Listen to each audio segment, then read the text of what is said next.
Welcome back, folks. I'm not recording these videos the same time I did the last ones, but I realized I think I'm wearing the exact same shirt. Just so you know, I have not been wearing the same clothes for the past week. We're not that far into the quarantine just yet. So this is week 5 of 6. So we are approaching the finish line here. And things you're going to need, okay, well here's the slides. What will be, you'll look the slides up, and we're picking up exactly where we left off. In fact, on the slides themselves, we are on slide number 2 from last week. I think, well, it's actually the same, I'm sorry, it's slide 2 from the ones you're looking at. But it's still pH-related calculations, so letter C. And we've already done number 1 and number 2, and that's actually where the exam is going to cut off, for exam 3. So I'm just going to show you 2 quick things here. Well, they're not that quick. I'm going to try to streamline them. So number 3 are ions that have acid-base properties.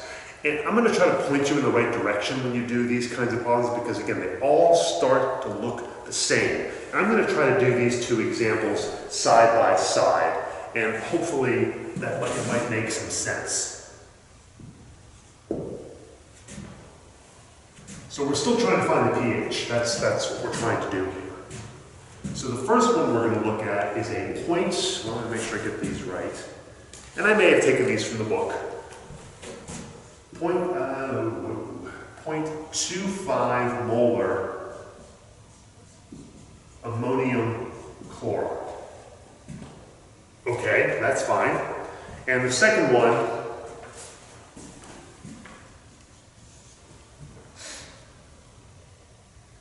is 0.50 molar sodium chloride.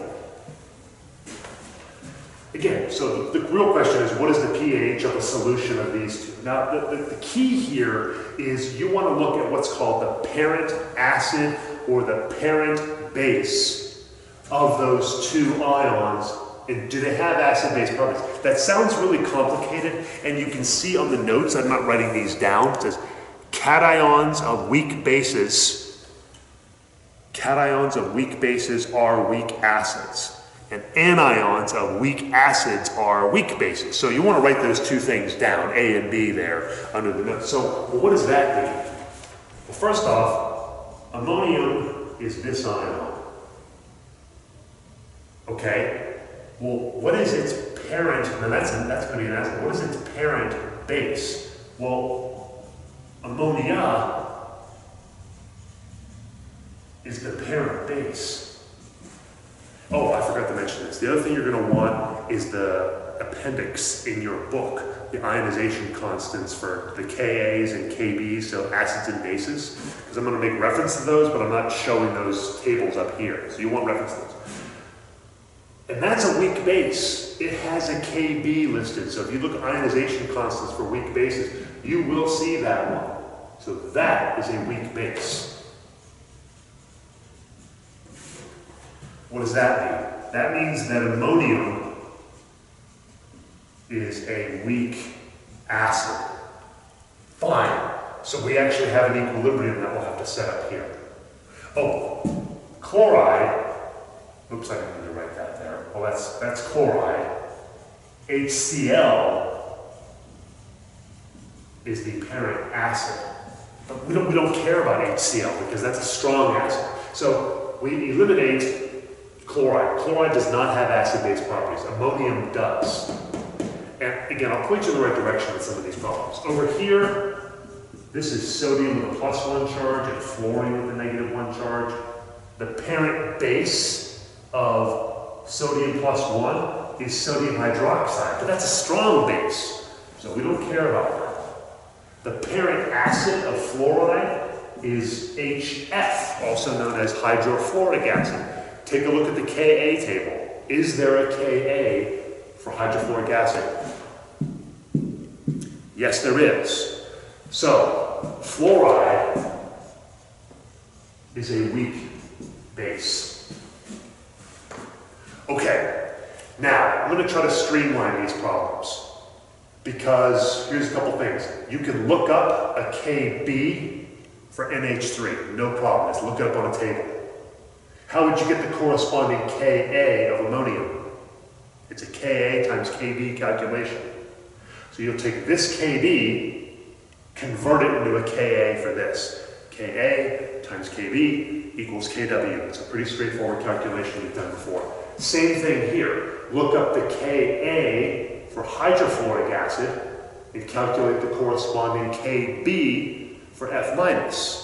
So you're going from a Kb to a Ka here. You're going from a Ka to a Kb here. So stop the video and set that up and do those problems if you want to. I'm just going to show you the answers here because it becomes an ice table after that. Once you know what you're dealing with, everything's the same. So let's just set these up and quickly jam through the math. So it takes a while to get there, but ammonium is going to be a weak acid. So if it's a weak acid, we have this equilibrium. And you know what? I'm just going to skip to the shorthand notation for this one. I think we can do, for this one we can. So it's going to turn into this plus H plus. Now, if you don't like doing that, if you want to write NH4 plus H2O goes to NH3 plus H3O plus with a positive charge, that's perfectly fine. The math is exactly the same because we always ignore the water. So that's fine if you want to do that, no problem. And maybe I should have done that, but that's okay, that's okay. So we do our ICE table, we do the 0.25 thing, minus X, 0.25 minus X, plus X, oops, no, sorry, let's start out at 0, plus X, X, and X. You see where we're going with this. And you get Ka, because this is an acid, I'm going to give you the answer here. The answer for Ka should be 5.6 times 10 to the minus 10th. Okay, so that should be the Ka that you calculated. And let's jump right ahead to the 5% rule. It works. You should verify it. We're going to assume that this X is negligible compared to 0.25. We've done that a million times. And you end up getting an X equal to 1.2 times, be real sloppy today, 1.2 times 10 to the minus 5 molarity. But that happens to also equal the H plus. So the pH is easy. The pH is the minus logarithm of that number. And you get 4.9, which kind of makes sense because if ammonium is an acid, the pH should be less than 7. And it's a weak acid, so it's not that much less than 7. It's not like it's 1 or something like that. Does that make sense? So this ion has acidic properties. Set up the equilibrium, solve the ice table, get the X, do whatever you're asked to do, in this case pH. This one's a little different. Fluoride is a weak base, but we have to show the water in this case because there's nothing else for F minus to do. So it has to react with water. And well, in this case, I like it, maybe I should do it this way because this shows this is a base, this is its conjugate acid, this is an acid, and its conjugate base would be OH minus. That's what a base is. It has to produce OH minus. That's the Arrhenius definition, but in this case it works. Well, now we're home free. What do we start out with here? 0.50. Ignore. 0, 0, plus X. Okay, you get the idea. X, minus X, 0.50 minus X. The 5% rule works here as well. And if you look up the Ka for hydrofluoric acid, I didn't even look it up. So you look up the Ka for hydrofluoric acid, I didn't even write it down. Okay, that's fine. Well, I came up with a Kb, because you have to take the Ka and make it a Kb. I came up with 2.9 times 10 to the minus 11 equals approximately, let's do the 5% rule directly, And in this case, I come up with x equals 3.8 times 10 to the minus 6. But what does that physically represent in terms of pH? Well, it doesn't represent pH, but it represents OH minus. Again, I'm being a little sloppy here because there should be a molarity. Oh, I can put it in. And my computer's going to log off again. I really should reset that. Well, that's fine. Set it up, get your OH minus, calculate your POH is 5.4. Therefore, your pH is 14 minus that, or 8.6. Again, that makes sense. If F minus is a base, the pH should be greater than 7. And it is. It's not a ton greater than 7, but it's slightly basic because it's a weak base. So that makes sense. Okay. While I'm erasing this, I want you to do something is go to the tables while I'm getting all this erased for the next part for number 4, polyprotic acid. Go to the acid dissociation constants for H and find phosphoric acid. And you'll notice that it has 3 values written there. Just have those ready to go, because I want to kind of whip through this next part a little bit here so you can kind of just get to the homework. Well, I think we need to just kind of cut to the chase. So, recognizing an ion.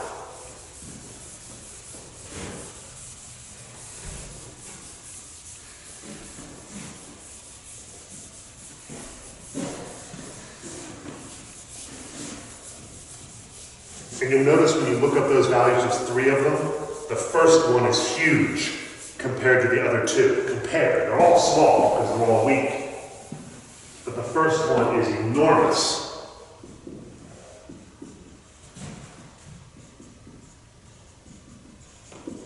I don't think this first part's too complicated, and the math is actually really easy, so I want to get to the math quickly. So poly means many, protic means many, H plus is fine. So phosphoric acid has 3 Ka values. It's a triprotic acid. When we get to the math, we're just going to do diprotic. We could do tri, but it's not really going to learn anything from it. But let's get to the point here. So if it's triprotic, there are 3 equilibria, H3PO4, and let's just do simple dissociation rather than putting water all the time.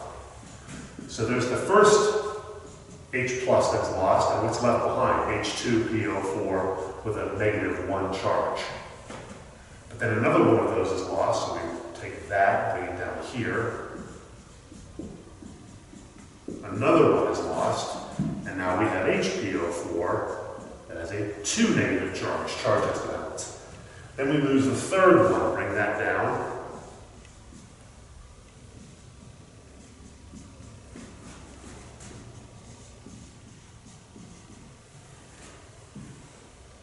Okay, so we have 3 equilibrium constants here.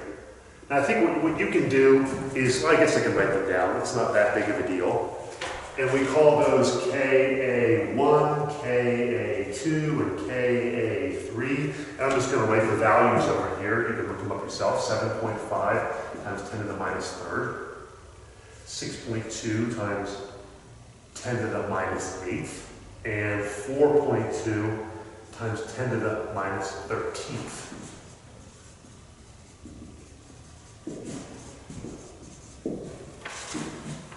The same holds true for every polyprotic acid that we're going to talk about. I don't think there's any exceptions to this. The first equilibrium has the largest equilibrium constant by a long shot. So this is often called the dominant, also known as mathematically the most important equilibrium. These 2 are small by comparison. It's like, what is it, 100,000 times smaller? 10 to the 5th smaller, and then it's 10 to the 5th smaller again. This is 10 to the 10th small. So this almost doesn't contribute at all to this one, especially for for high concentration solutions. So that's the takeaway there. Next thing I want you to do while I get organized, look that one. carbonic acid. It's a diprotic acid. And then while you look that up, copy down the example calculation that we're going to do. So that's just the qualitative information there, recognizing it's triprotic. In this case, we'll do a diprotic, but let's do some math.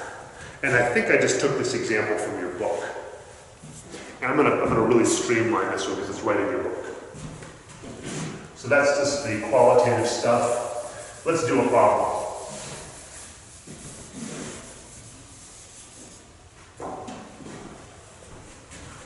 So pH and concentration at equilibrium of all species in a, what did I give you? 0.033 molar.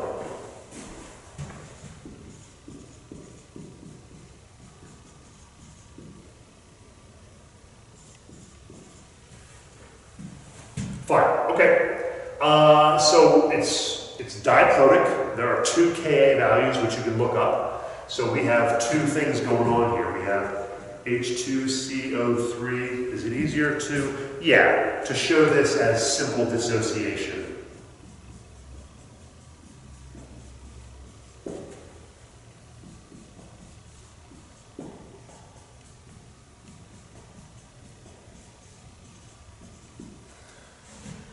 And the Ka, so Ka1 and Ka2, let's see, 4.3 times 10 to the minus 7th, and 5.6 times 10 to the minus 11th, so this one is dominant. But what does that mean mathematically? Well, okay, I'm going to try to show the math here and some just notes over here. So Ka1 is huge compared to Ka2. That has some mathematical implications that make things really straightforward. Therefore,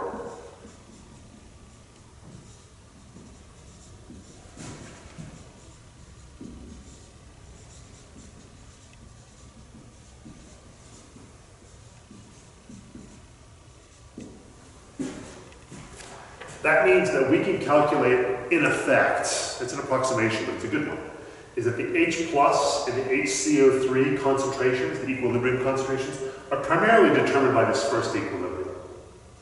The second one doesn't really matter that much. We only have to go to the second equilibrium to get this, and it's going to be super easy to get. Okay, so once we know that, now we just set up the math. We know this first equilibrium matters the most. So let's just do it. So we'll do the math for Ka1, which is a simple ice analysis, like we've always done, X's and blah blah. And Ka2,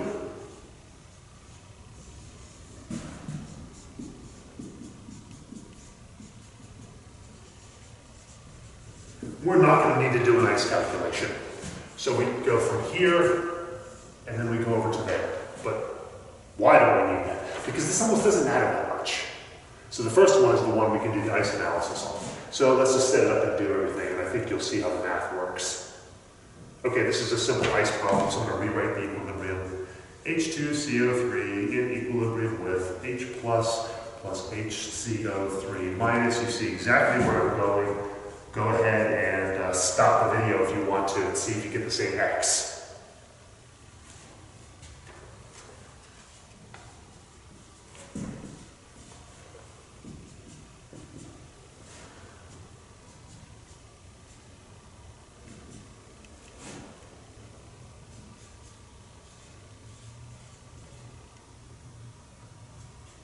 The 5% rule works, you can trust me.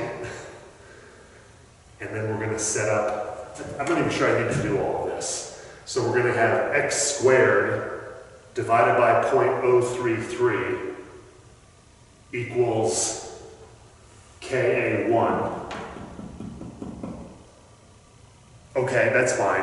I come up with an x value, which also happens to be H plus, and also happens to be H HCO3 minus, because it's both of those things. Yeah, I think you can do that math. And I came up with 1.2 times 10 to the minus 4th molar. Again, the 5% rule checks, but check it. You can do it yourself. So it's this divided by this times 100, and it works. Oh, by the way, then the H2CO3 equilibrium concentration would remain unchanged. It would just be this. And then the pH is the minus log of that. So the pH here is 3.9. Fine. Now we jump over to Ka2. And I told you we don't need an ice calculator because we don't think, so the Ka2 is this times this, which we know, divided by this, which we know, and we know, so this actually turns out to be a really easy calculation. I'm going to show you why. Well, maybe you see it already. So just symbolically, Ka2 equals H plus, we now have a number for that, CO3 2 minus, that's what we're trying to solve for. That's the only thing we don't know in this equation. Divided by HCO3 minus. That's just symbolically what it means. But look at this. If the H plus and the bicarbonate, which that's what that is, bicarbonate, are the same concentration, check it out, that's easy. Those simply cancel. And we're left with CO3 2 minus equals, well, Ka2. 5.6 times 10 to the minus 11th molar. So that's a pretty straightforward calculation. So you do the ice table for Ka1, take the answers from Ka1, roll them into Ka2, and solve for the ion you don't have. That's a really pretty straightforward problem. Okay, so nice job on that one. And that rounds out number 3 and number 4.